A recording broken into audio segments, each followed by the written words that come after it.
My name is Chris Hillier. I'm the Director of Innovation here at Deckers Brands.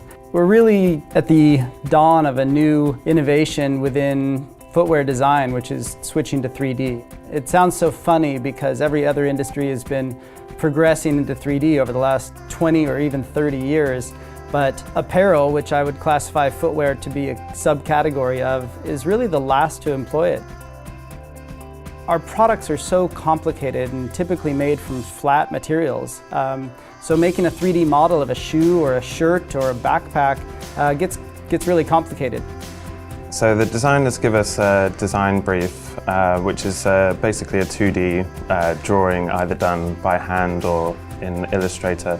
We apply the image to the last and then trace over that to add the style lines, and that builds up a sort of structure for the shoe.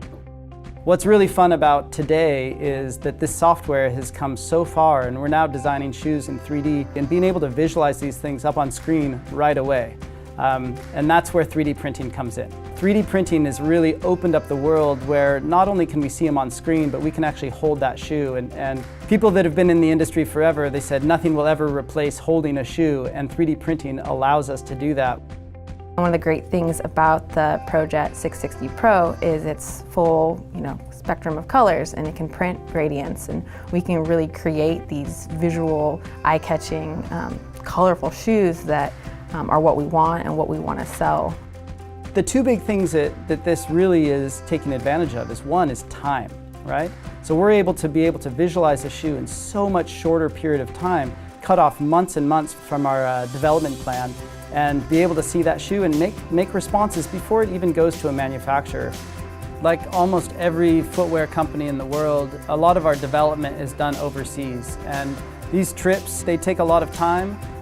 There's a lot of back and forth and a lot of confusion along and through this process.